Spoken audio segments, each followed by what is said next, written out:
Good evening, hockey fans, and welcome to Pod Snipe Celly, episode 2. Joel, I feel like we're officially a podcast now. We made it to episode 2. That's part of what we had to do to get here was make sure we had at least 2 episodes. So we're off and running. Yeah, you're pretty successful if you get past the pilot episode, right? So Absolutely. They picked us up for a full season, so we'll take it and we'll see what happens from there. If you're just joining us, this is your first time tuning in. Welcome to the show. My name is Dan Bradley. Alongside me is Joel Fernino. Joel, how's your week going, buddy? outside of the hockey world, actually, you know what? Outside of the sports world, very good. How about you? Your Bears had a little bit of a rough go of things this weekend. Aaron Rodgers owns us, and I will fully admit that. Anyway, yeah, it was not a great weekend for the Bears. Not a great week for your Hawks either. We'll get to that later in the show. But the biggest news: hockey is back. What a great time of year! I feel like sports fans kind of get the best of everything in October and into November because you've got college football, you've got the NFL, you've got hockey, you've got the end of the baseball season, moving through the postseason there, basketball which coming has back. been nuts. It's in my mind, I think it's the best time of year on the sports calendar is late October into November and then May into June-ish, right around when things are picking back up. Yep. So with the return of hockey, I want to ask you right off the bat, what has surprised you the most early in this hockey season? My Stanley Cup pick in the East, the Tampa Bay Lightning, looking like a subpar at best team. Yeah, Tampa Bay off to a rough start, dropping the banner-raising night opening game. Lost, what was it, 5-3, 6-3, something like that? No, I think it was only 6-2, actually, I believe. 6-2. Granted, 3 of them were empty netters. Against the Pittsburgh Penguins team that did not have Sidney Crosby, did not have Evgeny Malkin, did not have Jake Gensel. That's a game that Tampa Bay should be just rolling through, right? Yep, exactly. I didn't expect them to slaughter them, but I definitely expected probably those scores to be reversed. I know in the betting preview that I wrote for that game, I said Tampa Bay by at least 2, Tampa Bay on the puck line, so Tampa minus 1.5, and that was just one of the worst hockey picks I've made in a long time. That blew up in my face. Vasilevsky looked human. He did. I think I wonder if just because of how much he's played over the last couple years, that it's just starting to kind of wear on him a bit. I wonder if he's got something lingering. Now today we see Kucherov is hurt again. They think it might be a long-term deal. That dude just can't stay healthy. You can maybe start up now that they've got the cap room for it with Kucherov on IR again. Jack Eichel to Tampa Bay rumors, those can start going again. I don't see how they would afford that, regardless of the long-term IR, but we can get into that. I don't know, but either way, that's kind of one of the big surprises. New Jersey Devils winning their opener, Dougie Hamilton scoring in the first minute with his new team. I'm sorry, I had to bring it up.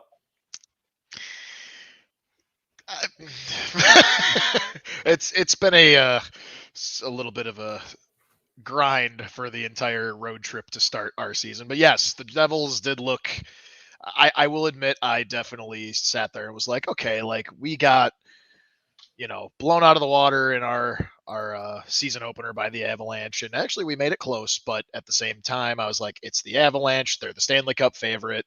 I'm not going to put too much weight on this. I was texting you during the game saying the exact same thing, and then I underestimated the Devils and was like, this has to be a win. This has to be an easy 1-1 right here. It's done. Nope. They surprised me. They looked I guess that's another surprise. They look solid. Staying in the Eastern Conference, I think another big surprise is seeing the New York Islanders 0-2 out of the gate. 6-3 loss to Carolina, 5-1 loss to the Florida Panthers. My pick to win the Cup this year was the Panthers.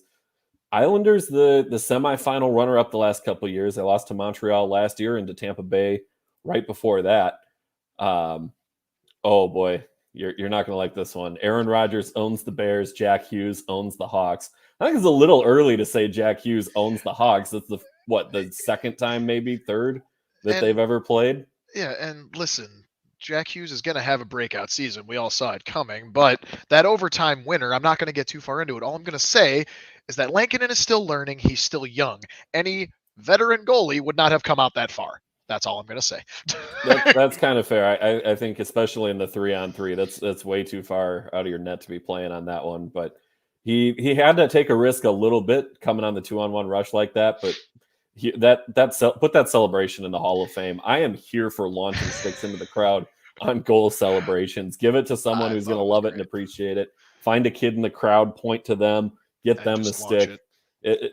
A plus, Celly. Absolutely love that. If that Celly is not added into the current NHL game that just came out in the coming months, I will be very disappointed.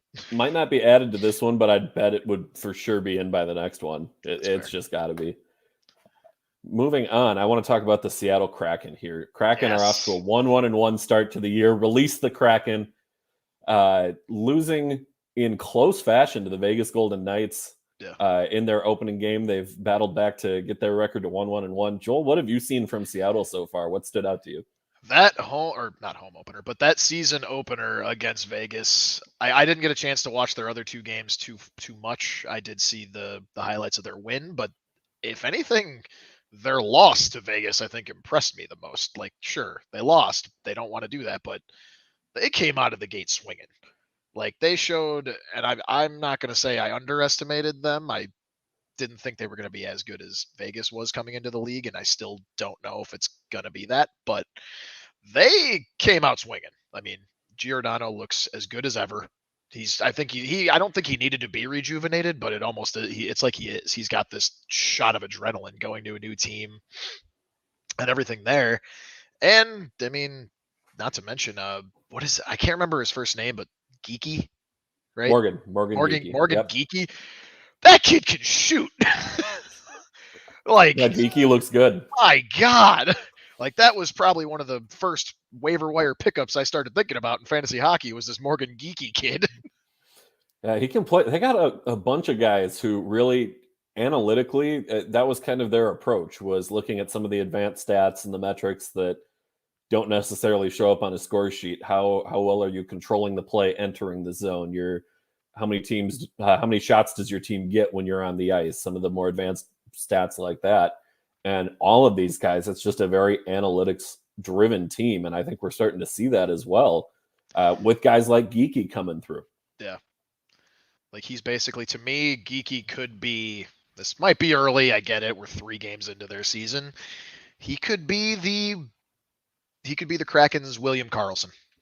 What William Karlsson did for the Golden Knights.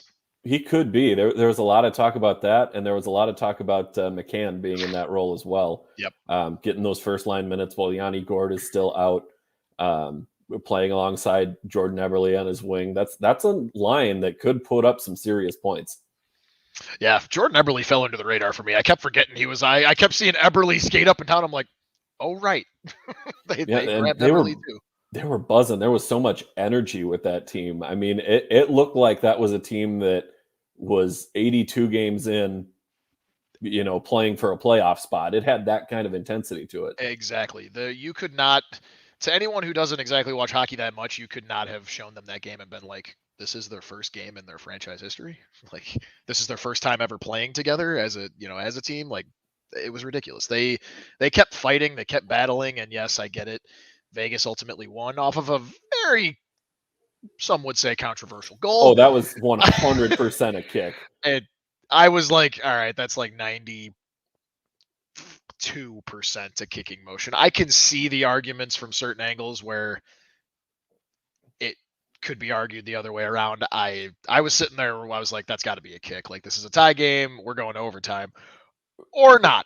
For me, it's him extending his knee is what to me was the kick on it. And if you're trying to stop while you're skating, you're starting to bend your knee a little bit. You're kind of jerking down, and that kind of wasn't the motion for me. It was the extension that to me was the kick.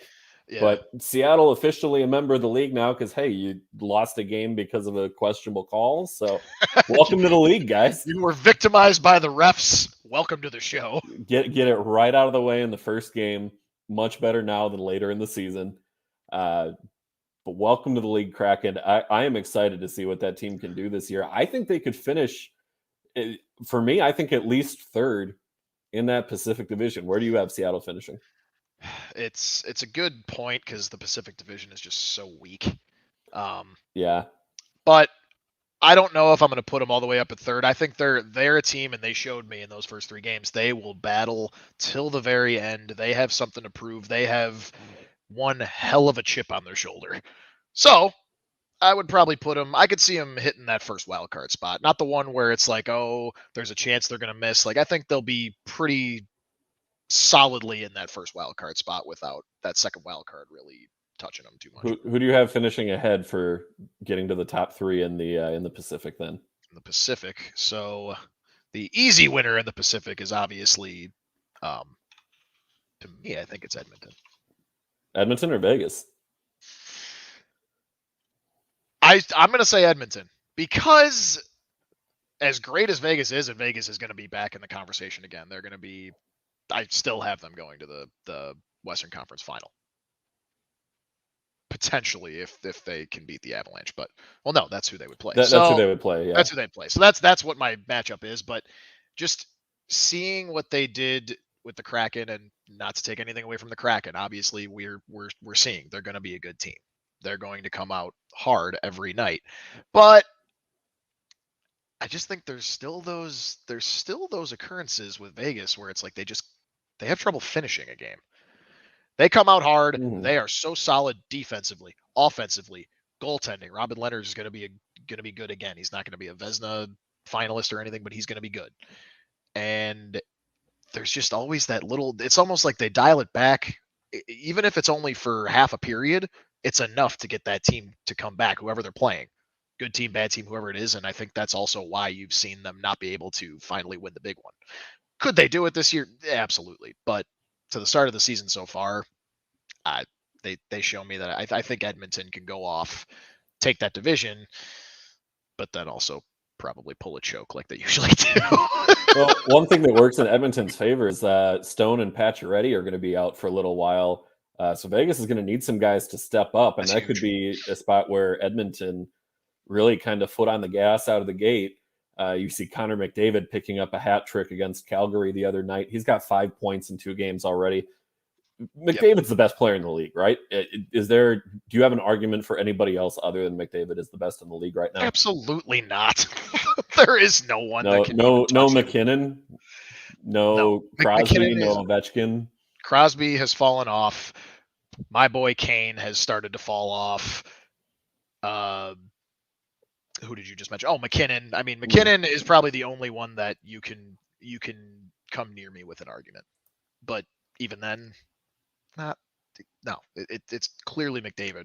And even when we're talking about, the clear-cut number 1 is McDavid, number 2, 3, and 4 are basically a battle, and one of those spots of 2, 3, and 4 are his line mate. Right, Leon Draisaitl being right up there as well, and having that kind of talent that you can be playing with. It's just incredible. McDavid is so fun to watch. Oh, I know. He's like the one person where, like, if they're going to come to Chicago and I'm going to go to a game and he lights us up, cool. I'm not leaving mad. I watched one hell of a show then at that point. That's fine. Folks, we want to remind you, if you have any questions for us throughout the show, questions, comments, hot takes, whatever you got, we welcome all of that. Drop a comment in whatever platform you're watching on. We've got this going on Facebook, YouTube, Twitch, and Twitter right now. Just let us know. We'd be happy to put it up. We'll put it up on the screen. If you don't want it on screen, but you want it read, you can make that comment anyway, as well. But we'll put it up with discretion. Of course. But we definitely want to hear from you guys throughout the show. Whatever your thoughts are on the season so far, we definitely want to be sure to share that. Go ahead, Joel. I was going to say, to answer your question, because it was a very long-winded answer of who would finish ahead of them, I still think the Canucks get their stuff together and they finish. You do? Yep. Okay. Right now they're in, they're up there. I think they get their stuff together. I think they could probably hit that 3 seed. I'm a little worried about Vancouver's defensive play. I agree. Quinn Hughes, good offensive defenseman, little sketchy in the back end, maybe. But I would have to really sit and think about who's playing there. Nate Schmidt got traded. He's out. Yeah. But would have to think about who's playing defense for Vancouver right now. Of course, if you can score 6, 7, 8 goals a night with the forward group that they have, might not be an issue in the long run, but I don't know. I don't see Vancouver getting certainly not ahead of Vegas or Edmonton. I don't see how they No. get ahead of Seattle either, though. I think Seattle Yeah. is, for me, Seattle's the better team. I would agree, plus that chip on that shoulder. So Mhm. I honestly, even though it's my own take, I'm probably going to be wrong because Seattle just has that much of a chip on their shoulder that it's like, I think it's going to be one hell of a fist fight up until the very end, and we'll see who takes it. I was really impressed with the LA Kings. Yeah, I don't know how they have one win. That's interesting. Well, they have a loaded prospect pool, and even with Quentin Byfield out, they've got so much talent coming through the pipeline.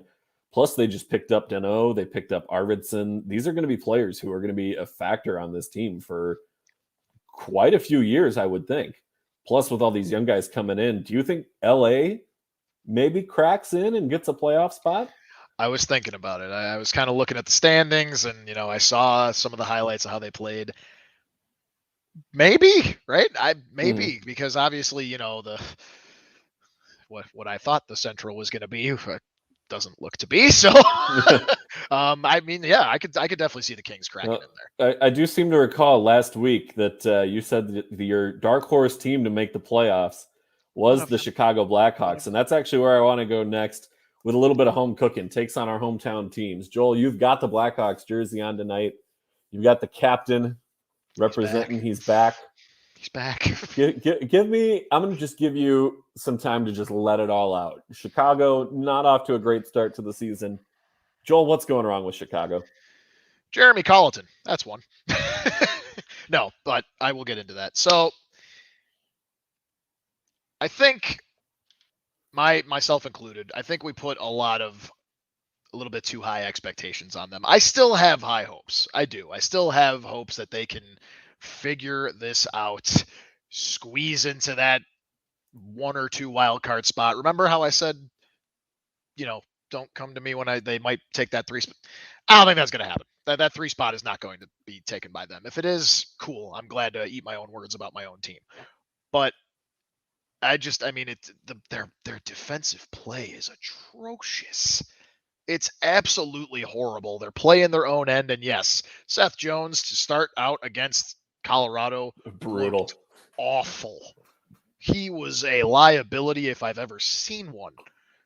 He was Chris Campoli level liability that night. Wow, Yes, yes, I that's said that. a I said it. heavy-handed statement. He was. I'm excited for the kid. I think he's gonna get it together. He's already shown he's getting it together. He had a great next game that was not on him. It was on probably Jake McCabe, he's a whatever player. I mean, whatever. He's a veteran defenseman. Fine, whatever. It's cool to have him. Yippee. This system is not working. the only part of this system that works is the power play. Our power play, and also of I think it's what 2 5-on-5 goals that we have so far through 3 games in the season. Like, obviously our power play is the only way we can score, but we still don't score that much. The power play is the only thing that this system has produced that actually showed me, oh, okay, like Colleton has something going there, right? It's fine. Jeremy Colleton has had his chances. He started halfway through when they fired Q.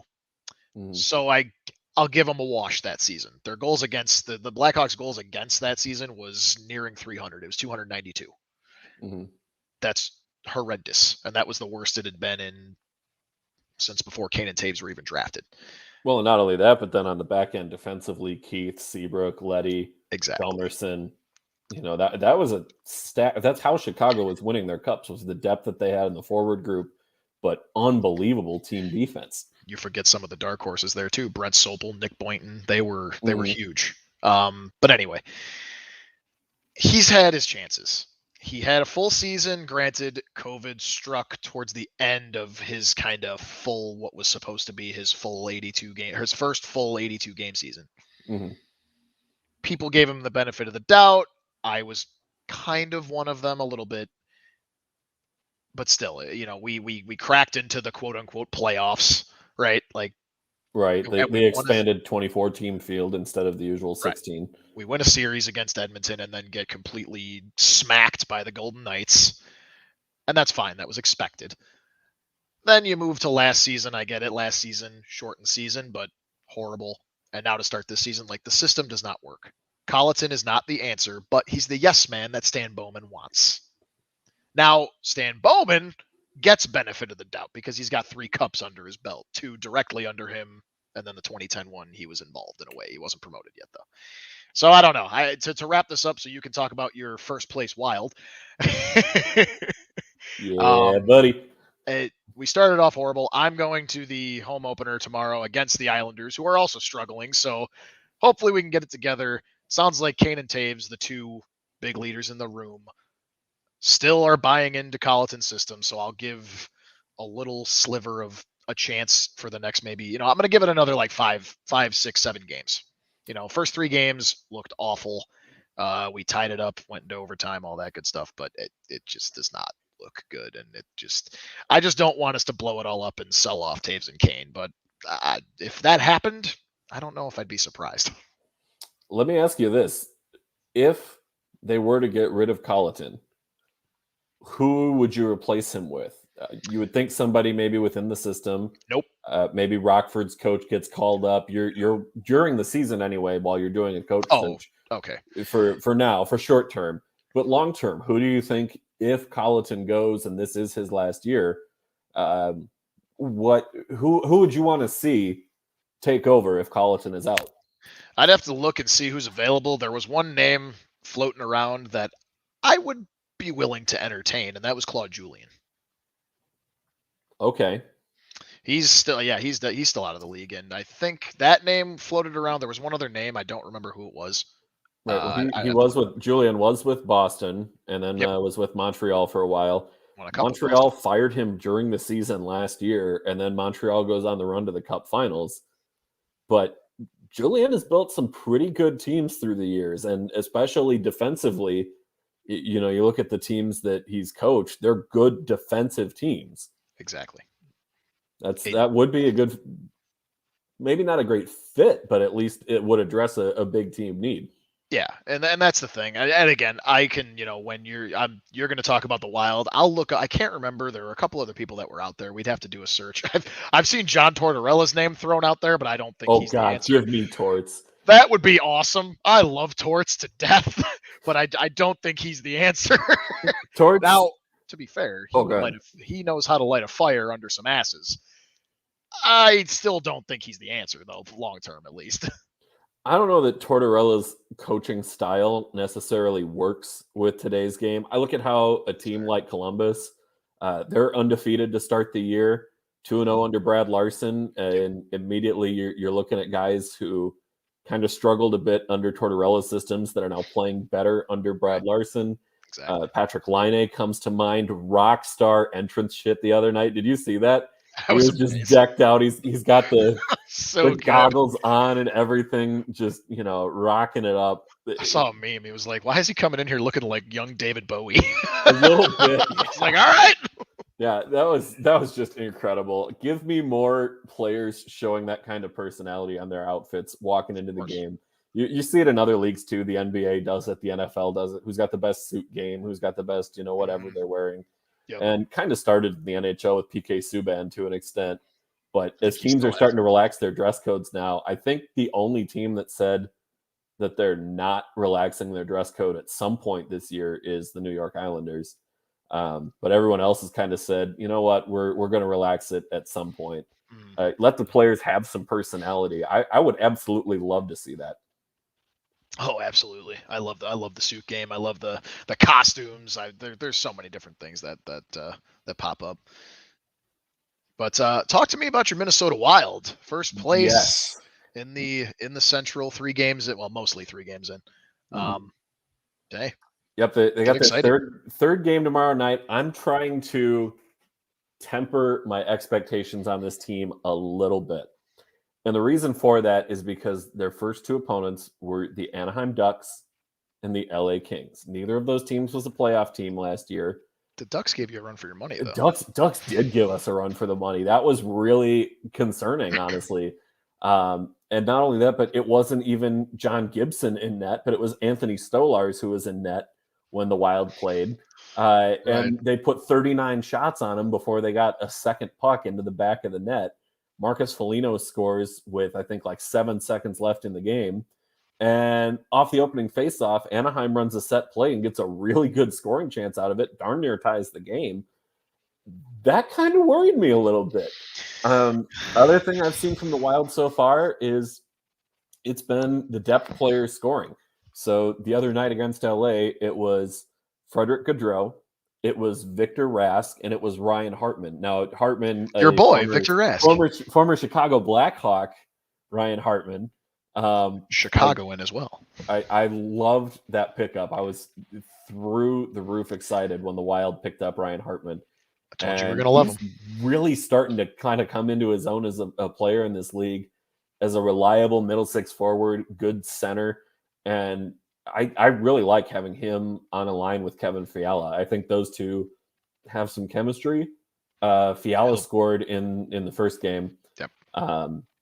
Victor Rask scored in the second. Every time I criticize Victor Rask in some way, shape, or form, whether it's on a podcast like this, whether it's on social media, immediately, like within the same game, if I'm tweeting about him during a game going, how did you miss that puck? How did you miss that check? What are you looking at on that turnover? He'll immediately park himself in front of the net, and Kirill Kaprizov will wheel through the zone for 30 seconds and find him on the back door and score a goal. It is uncanny how often Victor Rask scoring goals in this economy. HP says, HP, thanks for joining us, my man. That's so spot on. Victor Rask goals are just, he gets the benefit of being on a line with Kirill Kaprizov. And when things weren't working the other night and we're going kind of slow, they reunited the Rask, Kaprizov, and Zuccarello line. Yeah. And it worked, and Rask just gets to the front of the net and finds a goal. The Wild are going to be even better once Joel Eriksson Ek starts scoring goals, once Kirill Kaprizov starts scoring goals. He's got a couple of assists so far already this year, but no goals yet. Fiala getting Greenway going. Greenway might be in trouble. Duhaime coming up through the system is kind of taking on that same sort of role that they were expecting Greenway to have. This might be Greenway's last year in Minnesota if he doesn't kind of get things going here. Tell me where you think they finish at the end of the year. I have a take. I want to hear yours. In my power rankings today, had the Wild 6th in the league. You can go check that out. That's on noobsports.com under the hockey section. I think this man's realistically, I think this Wild team finishes second or third in the division. All right. I think Colorado, as soon as Colorado gets Landeskog back from suspension, they get McKinnon back from COVID-19 protocol, they're going to take off. The Avs are just too good a team. If the Avalanche stay healthy, there's no reason that they shouldn't be in the Cup final. They have that much talent on their roster. At this point, if they don't win the Cup, they shot themselves in the foot. No one beat them. They beat themselves. They are too good to be beaten by anyone, in my humble opinion. I don't know. I think there's a couple teams that can really give them a run for the money. Tampa Bay, depending what they do, especially when they get Kucherov back, if he's going to be out long-term and they can bring somebody in, use that long-term IR loophole and kind of exploit that a little bit and get a $100 million cap hit team for $80 million. I think that's a very real possibility. I think Florida has a chance, a healthy Vegas team. We saw last postseason how Vegas's style of play is such a perfect counter to Colorado. It was the physicality of the game. It was the slow the pace down, don't let the Avalanche control the puck, play incredible defense, wear them down, and then score on a counterattack. That's how you beat Colorado. Once upon a time, though, the Anaheim Ducks tried to do that to a 2015 Blackhawks team, and it didn't work. Well, so if Colorado can not take from us, but if Colorado, in fairness to that Ducks team, and I hope my buddy Tim isn't watching because he'll get mad at me for saying this. Vegas last year, Vegas this year is better than that 2015 Ducks team. I'm sorry, it's they're just a better team. It's fair. So back to your question about where the Wild finish. I think the Wild probably do get second, maybe third. St. Louis, I don't know what to make of that team. St. Louis could finish second in the division. They could finish seventh in the division. And I honestly would not be surprised.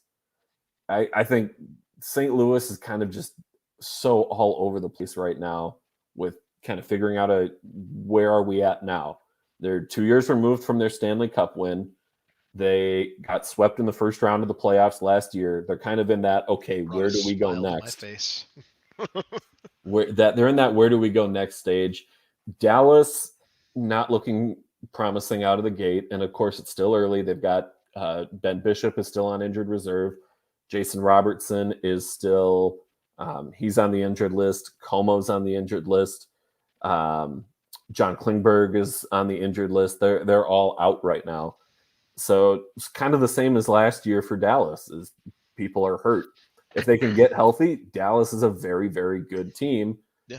But I don't see where they fit into the equation. Nashville is, I think they're going to be sellers at the trade deadline. I think this might be Philip Forsberg's last season in Nashville.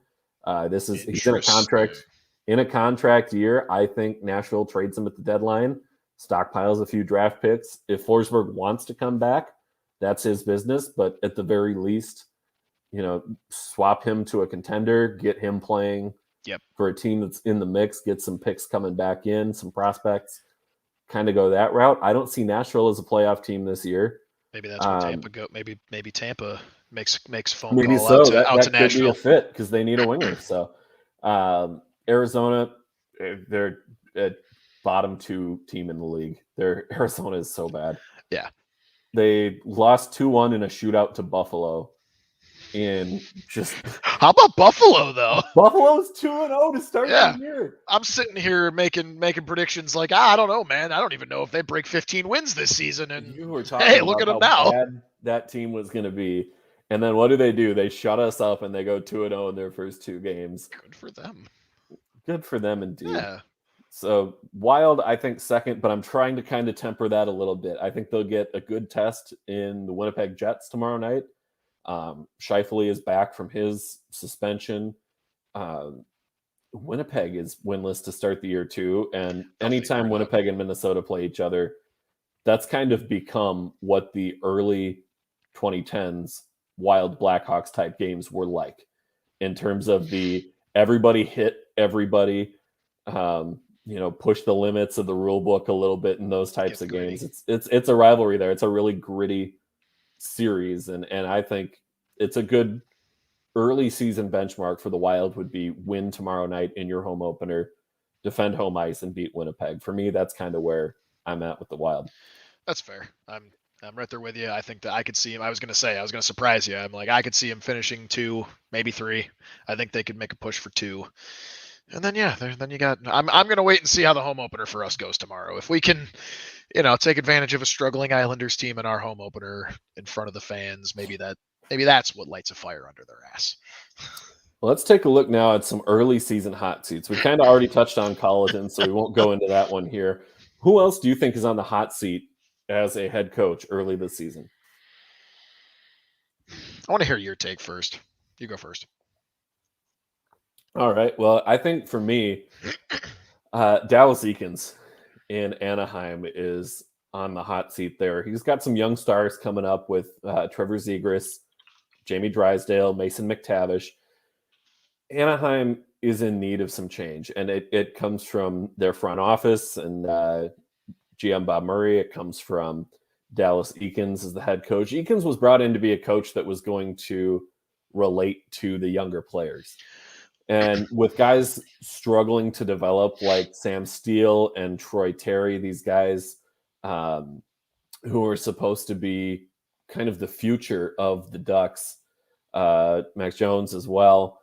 And Steele and Terry have been scratched from the lineup to begin the year. These were the guys that, Anaheim protected in the expansion draft. And rather than going, say, like a 4-4-1 type of route to protect Hayden Fleury, who, by the way, is starting in the lineup for the Kraken. He's, I think, their second pairing Yeah. defenseman with Seattle. And who's getting protected over him is Nick Delorier, who's on the fourth line, and Terry and Steele are getting scratched already. I mean, Anaheim really in need of just an organizational shakeup, not just from the coaching staff. And I think if Zegras and Drysdale and McTavish kind of struggle here over the first, say, 20 games, I wouldn't be surprised if he's the first one to go. That's a good point. I agree. I think on my end, it's interesting. Obviously, we know my one answer is Jeremy Colliton. That's it. That's actually easy. And actually, I started doing some research on this earlier today. And if you just, all you need to do is type into Google NHL, hot seat, coaches on the hot seat. Jeremy Colliton is like the overall number one choice. I think he's got to be with the expectations that Chicago has. Yeah, and what we've seen so far, like if they decide to give him a chance, I'm not going to stay on this long. I'd want to mention if they stay on him long into the season and they don't fire him halfway through, and they completely miss the playoffs and it's not even close, he's gone. And quite frankly, I think what I've been seeing too is Dennis Savard was in a similar situation, except he got one season less than Colliton has been given. They were in a similar situation right before they hired Q and went on to do magnificent things. Colliton is kind of in a similar situation right now. They have similar records. They've had a slow start to the season where they potentially get fired. So he's definitely my main one on the hot seat. You knew that, but I have one other one. I can't. I won't go too far into it, other than for one reason. But Dave Tippett from the Oilers. Ooh, okay. Why is that? I would say right now his seat is lukewarm and slowly starting to come to a boil. Look at how good Edmonton is. Look at the talent they have. Look at what they've been able to do, but they haven't been able to get past the second round with all that talent and everything they have and the runs they continue to go on. The talented forwards, sure, I can give you that. I'll give you McDavid, Draisaitl, Puljujarvi, Yamamoto, Nuge. I'll give you all those guys.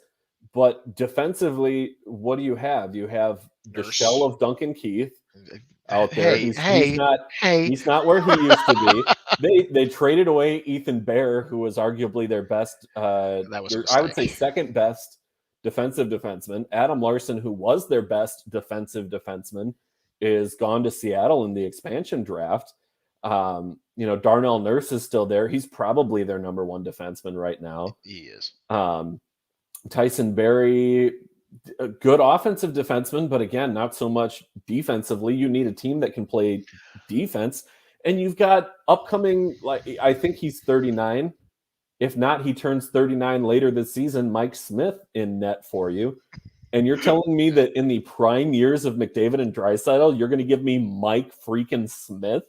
Between the pipes, they didn't go out and get another goalie. They signed Smith to a 2-year extension. For me, that's not on the coaching staff. That's on the general manager. That's a change that needs to be made. What you just said was my final point on it. I come from knowing that the head coach is the biggest scapegoat of everything you just said. Yes, he is. But that doesn't tell me that he should be fired. I think if that's the case. And I don't think he should be fired. How do you fire right now? Edmonton's in first place in that division. How do you fire a coach on a first place team? Hey, I'm with you. I know I'm coming from the perspective of we came from a Blackhawks team that decided to literally run away with the division in, I think it was 17-18, and then just have their regression in a series against Nashville and get swept in the first round. Yeah, I completely disagree with you on this one. I don't think Tippett's on the hot seat at all. I'm all about hot takes. I think it would take Edmonton missing the playoffs this season with a healthy McDavid and Draisaitl for that to happen, and I don't see that happening. I think a first round upset exit too could do it. I don't know. I still think you have to look at the way the roster is built and decide that you can't rely on a 40-year-old Mike Smith to be winning you playoff games in the prime of McDavid and Draisaitl's careers. You're absolutely right. No, you're absolutely right. No, you're absolutely right, and I agree with you. And I think that's why it pushes me even more towards that, because the coaches, as we see in like the NFL starting to, or the NHL starting to kind of get a little more like the NFL with their coaches, where it's like, oh well, you haven't won a championship or you haven't gone past the first or second round, you're out. No matter, and it's just a thing with the GMs. And I don't know. I've heard a lot of bad takes on Edmonton's ownership. I don't know if they make the right decision you start at the top today in today's leagues, not just in the NHL. The top is never looked at first. Hell, they're barely looked at second, third, or fourth. All right. Well, we got just a couple more segments here on the show tonight. I want to talk about the new TV deal and the changes that the NHL I has love made there, this. going from NBC to ESPN, ESPN Plus, and TNT have kind of really been carrying the markets. There's still some of the Bally Sports networks providing some of the local coverage, but at least for the national games, it's been on TNT and on ESPN. I think it's been a breath of fresh air from a broadcast standpoint. Joel, give me your take on it. It has been phenomenal, and I have loved every second of it. I think, and obviously, we've always had our shots that we take at ESPN for not knowing the NHL enough, not giving them enough credit. They've definitely gotten away from that in the last 5 or so years, I'd say. They've definitely started to get a little better over there. I think bringing in Barry Melrose helped that for sure. But I don't know, man. I went into their broadcast kind of thinking about that, right? Like how we always would, poo-poo on ESPN not doing the hockey thing as much. Mm-hmm. They killed it. Buchagras is fantastic. And that dude has passion for the game. Like I love his interviews on like Sports Center with SVP later, after that home, those two games. Like you're right. It's a breath of fresh air. It's so cool. The broadcasts were done so well. The actual production of it is really, done quite well. I personally love the the shot clock or the shot speed tracker that they decide to toss up. That's so cool. For me, the big win was TNT's graphics package and having a shot counter. Some of the local stations that do the games have done that, but that's not something that NBC has really had as a part of their graphics package for their hockey coverage. And maybe they'll put a bug up during the, if it's say like Chicago's out shooting Minnesota 10-2 in the second period or something like that. They would put up something like that, but no, having the actual shot counter up through the whole game, give me more of that. I think that was a huge plus. And the biggest one for me was bringing Charles Barkley into the booth. Watching Barkley and Gretzky, watching those two interact with each other, two legends in their respective sports, talking about hockey and the shootout. They give Gretzky 5 shots and they put Barkley in net and say, hey, try and stop it. Here's HP chiming in. Gretzky shooting pucks at Barkley between periods on TNT was awesome. I completely agree, HP. That was the most entertaining intermission report. And that's not to disrespect anything that NBC did, while they had the broadcast rights. But without a doubt, that was the most entertaining thing I think I've ever seen in an intermission report. I couldn't agree more. You took the words right out of my mouth. I sat there and I'm pretty sure I live tweeted the broadcast and I was like, give me more Wayne Gretzky, Charles Barkley every Wednesday night. Well, they don't call it Wednesday night rivalry anymore, but just every Wednesday night hockey on TNT. Give me more of that. Like, I hope they plan on keeping Gretzky in there. That shootout was great. Plus, not to mention, like, bringing someone like Charles Barkley in it's good for the game. And Charles Barkley has been a huge, proponent for hockey. He's loved hockey for so long. He calls it out on like the his NBA broadcasts, and he gets made fun of. And it's like, no, like he's amazing. I love Charles Barkley. I would absolutely love if the NBA on TNT crew did an entire intermission report for hockey, but they completely they have the same interaction. You get with Kenny and Shaq and just having all of that interaction together. I think that would just be so funny to see. And I think one of the great things it does for the league is it brings in that new fan base of, the NBA on TNT, everybody thinks, Barkley and Shaq and their interactions and messing with each other and whatnot. You bring that type of audience to a hockey game, but you have Charles Barkley there to kind of lead that way and kind of drive some of the conversation there. Also, Barkley chirping Gretzky. I loved it. Yes. Oh, I love it. You lost a fight to a guy with a perm. I love that Gretzky, after saying that he with the fight with Neil Broughton, he said he apologized after the fight because somebody made a comment to Gretzky about how Gretz didn't fight.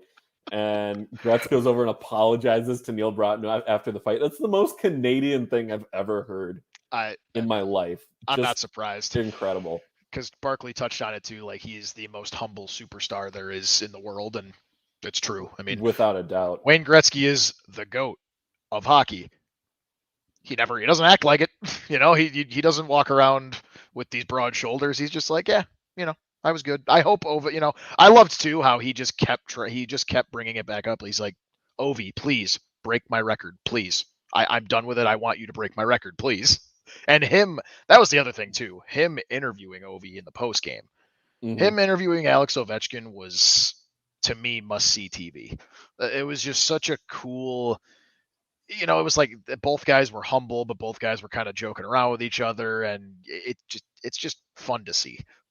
There's that mutual level of respect with when you're at Yes. the pinnacle of sport. And Gretzky was the face of his generation for hockey, along with Mario Lemieux and Jaromir Jagr. Now with this era of hockey, you've had it Crosby and Ovechkin. They've been, neck and neck with each other in terms of the conversation, the awards that they've been winning, the All-Star games.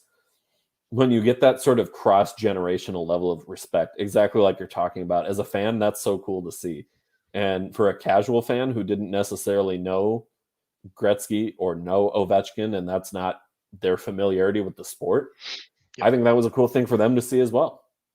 That's the thing too. I think that's what both ESPN and TNT did great, is they kept it to where, like, look, the mega fans like, you or I, or HP, I know he's on the show right now, the mega fans like us, we enjoy, and they have the banter that we can understand and enjoy. But they sometimes go to, like, the regular fan or the new fan. They start to kind of talk a little more general, a little more high level, and they try to teach the game, but in a way that's not educational but fun. Also, not to mention, I have to throw this out there, the way that the TNT crew just became so broy. I get it. I've never played hockey. I've never been in the locker room, but I can understand how it works, and I've seen, videos and everything like that. That, to me, they acted like they're in the locker room together. They're chirping each other. They're joking around with each other. They're holding the hockey sticks. They're just giving each other crap. It just makes for a nice, fun, like, two intermission or intermission broadcast, really. Yeah, when you have that type of camaraderie and chemistry with each other, it just makes the broadcast so refreshing as a fan to watch. Exactly. And I think the NBA had done a really good job of developing that. So to bring Charles Barkley on and have him be the TNT, like he said at the end of the intermission report, welcome to the TNT family, and like welcoming them into that type of fraternity, basically, for lack of a better word. Exactly. That's kind of what it was to me. I thought that was really cool to see. I love the diversity too they threw in there. Not just, of networks that, like, they grabbed everybody from. So, like, they brought over, like, Eddie O, thank God. Eddie O will always be the best analyst out there. No one can tell me otherwise. I will die on that hill. Anyway, I was proud of this one. They brought in Jamal Mayers for Between the Benches, and he was basically all he was ever doing were the Blackhawks games on Comcast, or, well, NBC Sports Chicago, and now he's up on TNT. Like, that's a huge jump for him, and I'm happy for him. But then I love, like, they bring in Anson Carter, who was mostly on the NHL Network, and he's always great to listen to because he obviously knows goaltenders. So, and I like that they brought in Paul Bissonnette. I know, like, I'm a fan of Barstool. I think that was cool. They brought him in. So they brought literally everyone from every different aspect, and it just made for some great banter. Well, and I loved having, like, some of the people that we've seen on the coverage. Jonesy was a big part of the NBC broadcasts, and now he's Between the Benches. Yes. Doing the reports there. I think that's such a great fit for him. Emily Kaplan, I think, was Between the Benches as well. Just doing an awesome job. It was new, it was exciting, and it was fun as a fan to watch all of that. No, exactly. Also, correction: Anson Carter was not a goaltender, but No, he was a I forward. know he I thought wasn't. you were But talking about somebody else. No, no, Anson no. I Carter know is he wasn't. definitely a forward. No, but All right. It is time for our final segment that we already love on this show 2 minutes for roughing. Last week, Joel, you graced us with a wonderful 2 minute rant on the superiority of New York. No, or let me rephrase that. The superiority of Chicago pizza to New York. I almost said it the other way around, and you immediately caught it. So I apologize for that. I got a lot of comments after that rant. Oh, I bet you did. I mean, and it made me hungry, honestly. At the end of the show, I think the first thing I did after that was go make some pizza. As you should. All right, so this week I'm going to take care of 2 minutes for roughing, and Joel, I'm going to need you to get that timer Oh, I ready got you. so I can be watching there. I'm going to take a sip of water first, and then I'm going to have you count it down for me. Oh, that is fine. You take your time. You are ready to go. I will tell you when. Well, you'll see me hit start, but I'm excited for this one. You gave me a little sneak peek of it. All right. I did. So, all right, we ready? Are you hydrated? Let's do this. All right. 3, 2, 1. Rough 'em up, kid. All right, so for this week's 2 minutes for roughing, we're going to be talking about the Buffalo Sabres and the way that the Sabres have handled the Jack Eichel situation. For those who don't know, Jack Eichel has been dealing with a herniated disc in his neck since last March.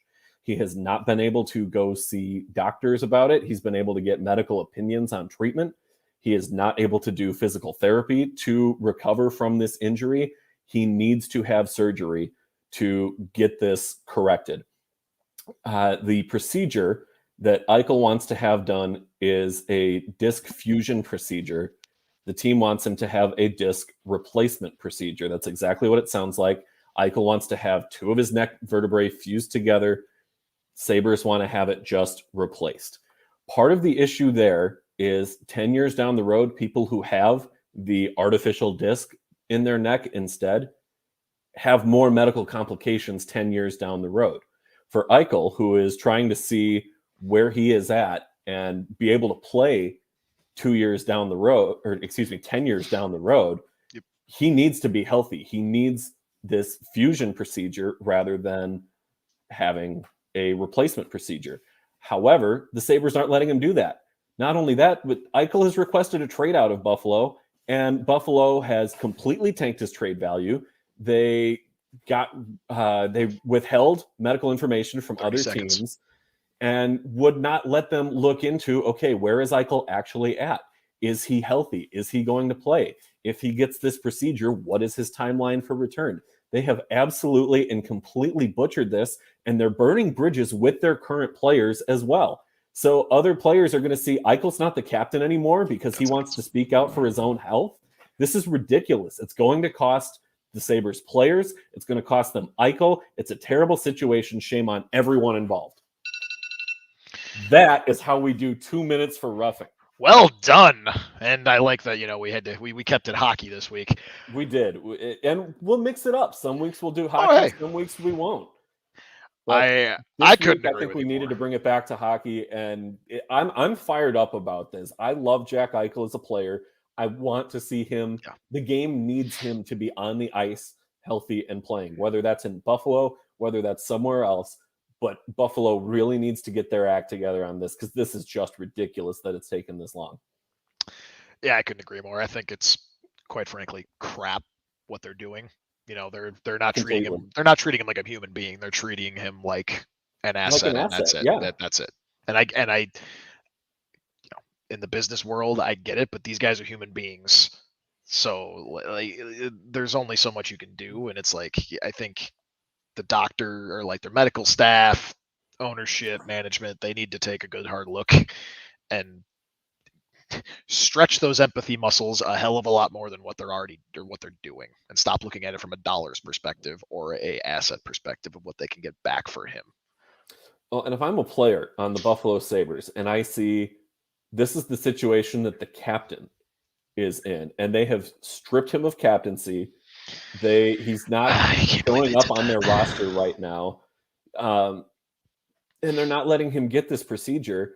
And I'm going, I'm a fourth line player who's just trying to make it on this team. If this is how they treat their star players, Reinhart wants out. He's out the door. Ullmark walks in free agency. Taylor Hall, the return on the Taylor Hall trade at the deadline last year was terrible for how immediately Taylor Hall picked up and played as soon as he left Buffalo. Yep. I hope that Jack Eichel goes on to have an amazing career wherever he ends up. If he goes to Chicago, I will root for him to succeed in Chicago because he deserves it after what he's gone through with Buffalo in these past, 6-7 seasons that he's been there. It's ridiculous that this is taking this long to figure out. And to me, what point does the HP's got a question up here? At what point does the league step in and do something, or can they even do it?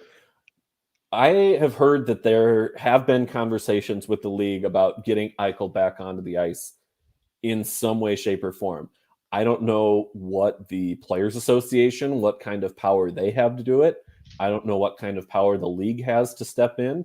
I think you're kind of setting yourself up for a bit of a power struggle here with, do the owners have the power? Does the player have the power? Where does that ultimately fall? That's a really good question on, can they step in and do something? They certainly can, but I don't know to what extent or what that outcome might be.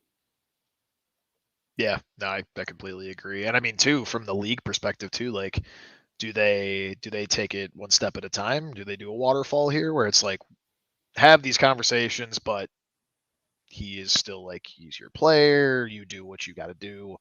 But then you got to think of it, when will the league start really stepping into it? Because like you said, the league needs someone like Jack Eichel. Like, outside of Connor McDavid's stardom and Austin Matthews and Leon Draisaitl and still Alex Ovechkin, like, outside of the stars that I can continue to name, Jack Eichel was up there in the top 5, top 8, top 10. Well, and Eichel went one pick after McDavid. Exactly, and that was one of the. I know at the time they were kind of torn, but it was pretty clear it was Connor McDavid. But any other year, Eichel is the number one pick. And if you Easily. start looking at like Eichel versus, say, Austin Matthews, Eichel versus Jack Hughes, some of these other Lafreniere, it's still a little too early to say on Lafreniere, but I would rather have Eichel than some of those other guys that have gone in that first overall spot. Right, and some of those guys, well, mainly who you mentioned, Austin Matthews really is the only one who's become a bona fide superstar. The others they're on their way. Jack Hughes will have a breakout year this year, not just because he torched us, but he's just going to torch the league this year. And it's a foregone conclusion. But I'm with you, and that's why I think, like, maybe if it gets to be too long into the season, maybe we hit that quarter, maybe we get to like 25 games into the season, maybe, and then you see the league start to step in a little bit harder. Again, unfortunately, they're going to look at it from an asset perspective, probably too much too. But at the same time, they'll look at it from Eichel's perspective. They'll look at it from an Eichel perspective too. Like, hey, man, he's great for the league. We need him on the ice. If you guys aren't going to handle this, like, we're going to step in harder and we're going to make you do what you need to do. Because we're losing marketing revenue on this. Right. That's another thing is money talks, and the money that they're leaving on the table with Eichel is problematic for the team. It's problematic for the league. They've got to get this figured out. That was a good one. I enjoyed that 2 minutes for roughing. All right. Well, that is get out of the box. That is it for our show tonight. We want to thank everybody who joined us, everybody who commented throughout the show. Thank you to the Sports 2.0 Network and to Nuke Sports for letting us run with this for another week. We're officially 2 episodes up and down. We're officially a podcast now, I would say. Still feels weird. A little bit, but you know what? Bit. We're off and running. So thank you again to everybody for joining us for tonight's episode of Pod Snipe Celly. We'll hope you'll join us next week. We are going to be moving back to Tuesdays, 8 o'clock. We know we had some confusion about that this week. There was a little bit of change to the schedule, but we will be Tuesdays, 8 o'clock going forward. I can advertise it. It's because I'm going to the Blackhawks home opener tomorrow. If you follow me on Twitter, I'll be live tweeting. Good for you. Hey, it's for this. It's like for the job. Okay, then I'm expecting a full report, including concession prices, parking. I want all of that. A full detailed report for next week's episode on the Hawks home opener. I'll have at least 2 beers, but That's all I'll give you. Fair enough. All right, well, we are out of time. For Joel Fernino, I'm Dan Bradley. Thank you again so much for joining us. We'll see you at 8 o'clock next Tuesday right here on the Sports 2.0 Network.